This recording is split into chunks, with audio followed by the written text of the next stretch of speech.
Pak Jaka, kalau masih belum pasti kenapa udah disegel?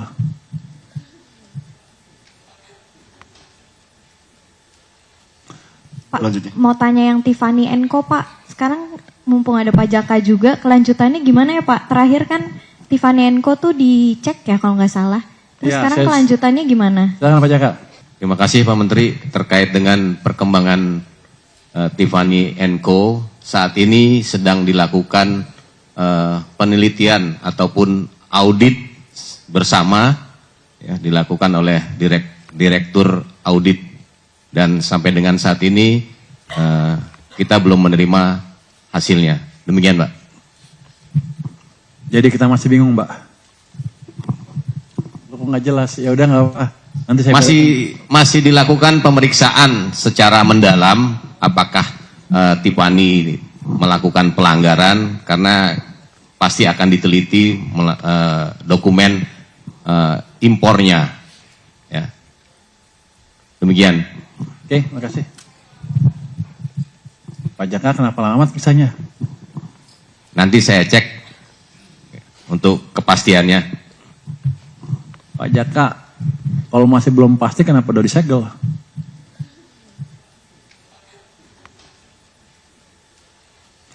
Nanti investigasi ya Pak? Siap, nanti kita dalami lagi Pak.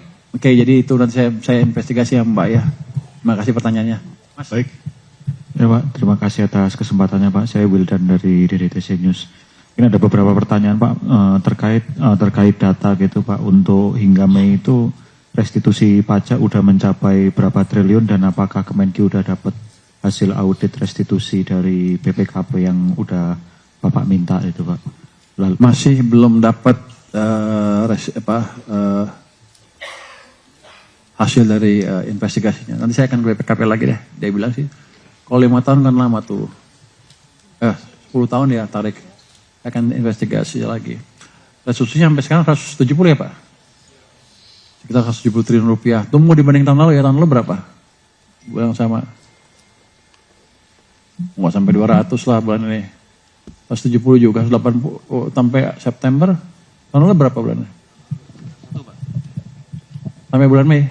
Sampai bulan Mei 201 Pak, tahun lalu Pak. Segitu Mas.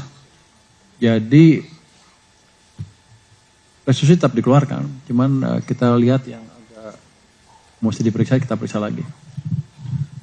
lalu yang kedua yang terkait data Pak. Jadi terkait realisasi hingga Mei ini untuk realisasi penerbitan SBN secara neto dan juga realisasi pembayaran bunga utang itu udah berapa triliun Pak? Tadi kadang kan di slide kan juga nggak disajikan gitu. Pak Minto, bilang Pak Minto, biar aja Pak Minto. Coba kasih lihat gambar tadi yang paling belakang tuh, ada yang pembiayaan. Ini neto, pembiayaan seperti ini netonya. 386,0 triliun rupiah. Jumlahnya semuanya 379,4. Anda mau nanya per instrumen ya? Mungkin secara detail terkait pinjaman sama SBN netonya gitu Pak. Sama kalau dari sisi belanja kan ada pembayaran bunga utang gitu Pak. Jangan gitu dong lu, bikin malu lo. Langsung aja langsung. Lu kibulin dia aja dia nggak tahu. Ngibul aja kalau nggak bisa. Ya, betul pasti betulnya. Siapa? Nanti disusulin dah. Nanti habis sambil dia nyari ya. Mungkin yang ketiga yang terkait PPh final UMKM itu Pak, itu kan lagi rame Pak. Dengan adanya aturan baru ini kan kalau dari pemerintah kan inginnya kan mencegah adanya pemecah-pecahan usaha oleh WP-WP untuk memanfaatkan PPh final UMKM. Kalau dari penghitungan pemerintah itu dengan adanya mekanisme anti splitting itu, anti penghindaran pajak itu ada potensial revenue tambahan berapa triliun sih Pak? Karena kan kalau kita lihat di report belanja pajak kan penerimaan yang nggak terpungut karena skema PPh final UMKM secara umum ini kan 20-30 triliunan dalam jangka waktu 5 tahunan ini Pak. Dengan adanya skema anti splitting ini revenue-nya kira-kira bisa yang dipertahankan pemerintah berapa gitu Pak? Belum tahu, datanya belum masuk. Kita baru bisa tebak nanti setelah 6 bulan ke depan ketika kita tahu sebenarnya berapa sih yang main-main begitu. Begitu ya Pak Bimo? Siap. Bang udah ada hitungannya?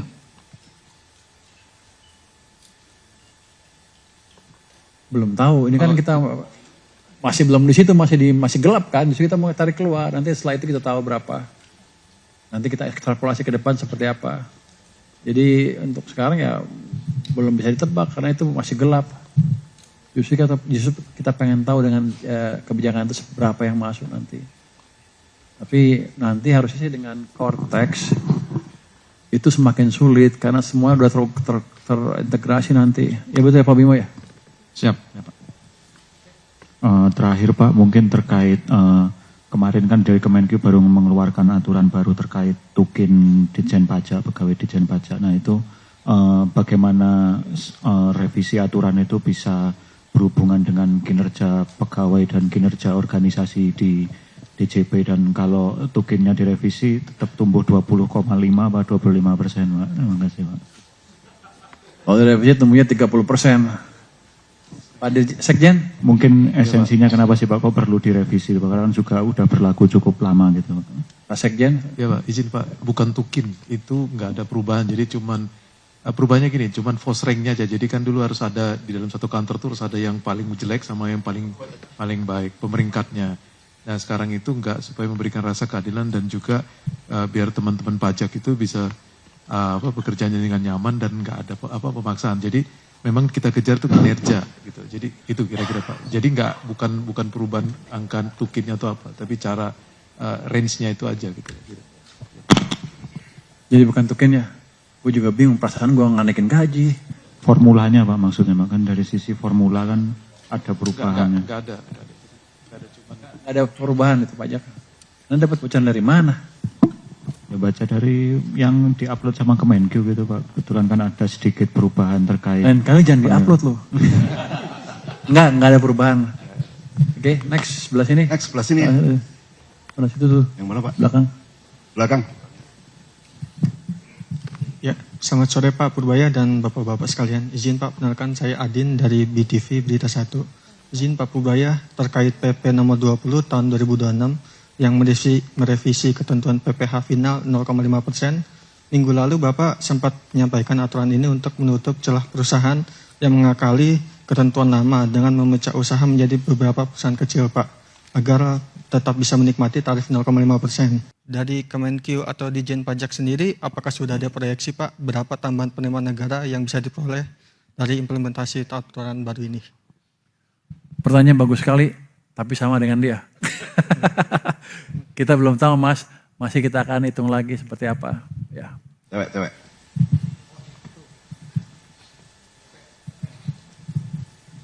Selamat sore Pak Purbaya dan Bapak-Bapak sekalian. Perkenalkan saya Renata dari Kompas TV. Pak izin mau bertanya ini terkait IHSG Pak. Belakangan ini kan memang merah terus ya Pak sampai dengan hari ini. Bahkan kalau pantau dari RTI sampai sekarang minus 3%. Bahkan sampai menyentuh titik terendah hari ini di 5.600. Kalau dari Pak Purbaya ini kan selama ini juga sudah sering bertemu ya dengan lembaga internasional maupun pemeringkat maupun kayak IMF gitu. Yang berkali-kali disorot kan memang ini terkait dengan fiskal ya Pak. Boleh nggak Pak di-spill mungkin sedikit sebenarnya yang mereka paling khawatirkan itu bagian mananya sih Pak sampai akhirnya kemudian mungkin investor-investor ini pada lari keluar gitu. Maksudnya oke, Pak Purbaya udah pernah bilang kayak mereka menyoroti defisit misalnya, tapi kira-kira yang dikonsenkan oleh mereka itu defisitnya apakah karena ada belanja-belanja yang ugal-ugalan atau apa, mungkin bisa dibagikan juga ke kita dan apa yang sekiranya sedang dilakukan oleh pemerintah untuk memperbaiki kepercayaan itu. Terima kasih Pak. Jadi saya juga agak bingung sebenarnya apa yang terjadi. Saya pernah lihat. Jadi kelihatannya kesan bahwa fiskal kurang baik pelaksanaannya, apalagi kalau kita lihat data bulan Maret, seolah-olah defisitnya besar, 0,9 mereka kali 4, 3,6 artinya udah lepas dari 3% limit kan. Itu yang digambar-gemborkan. Jadi utamanya itu terus ditarik ke BGN dan lain-lain dan cari kelemahannya terus kan. Sehingga kira-kira mereka bilang fiskalnya jadi berantakan. Itu yang feed in ke pelemahan nilai tukar dan bursa saham. Dari situ mereka bilang bukan lembaganya ya. Jadi orang-orang bilang berarti ekonominya maret-maret nih, investor akan keluar. Karena apa? Karena lembaga pemerintah akan mendowngrade kita karena pelaksanaan misalnya nggak berantakan. Tapi waktu saya tanya kemarin ke lembaga pemerintah S&P, oh udah bagus, udah ini fiskalnya ini. Cuman gini Pak katanya, ada uncertainty di market, itu rupiah melemah sehingga mungkin fiskalnya terganggu. Jadi bolak-bolak ini dari sini nggak bukan sana, tapi lembaga pemerintahnya bilang rupiah yang mengganggu stabilitas, termasuk nanti kesinambungan fiskal. Padahal awalnya dari fiskal ke sana kata mereka. Ketika fiskalnya bagus, cari yang sebelah situ. Jadi kalau saya itu saya pikir adalah miskonsepsi dari market atau analis yang menganggap kita menjalankan fiskal dengan jelek atau Pak Prabowo menjalankan kebijakan fiskal tidak hati-hati. Padahal Pak Prabowo clear banget.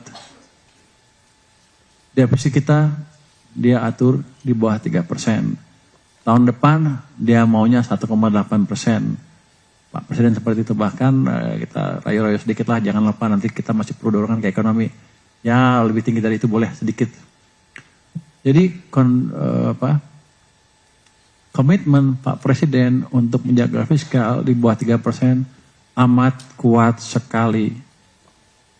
Jadi kita tidak menjalankan kebijakan fiskal yang tidak hati-hati. Kami tahu apa yang kami kerjakan. Harusnya kalau kita bereskan, sananya beres rupiahnya kan, karena mulainya dari sini. Tapi enggak, sekarang gara-gara rupiah bisa kejaga, bisa keganggu. Jadi terbolak-bolak nih. Jadi emang ada sentimen negatif di pasar yang mesti kita perbaiki. Tapi yang bisa saya jelaskan sekarang adalah fondasi ekonomi baik dari data itu ya. Kebijakan misalnya betul-betul terjaga, dan kalau ada apa-apa kita bisa adjust, kita perbaiki. Kita betul-betul fleksibel untuk memastikan defisitnya di bawah 3% tanpa mengganggu perekonomian secara berlebihan. Cuman kelemahan kita adalah apa? Kita kurang cukup baik menjelaskan ke publik mungkin. Padahal saya tiap bulan kan ketemu media. Kenapa media nggak bisa nyebarin ya? Berarti medianya nggak ngerti apa gimana? Anda ada pertanyaan apa lagi? Saya jelasin nanti. Subscribe, share, like, and comment. Subscribe, share, like, and comment. Subscribe, share, like, and comment. Subscribe, share, like, and comment. Subscribe, share, like, and comment.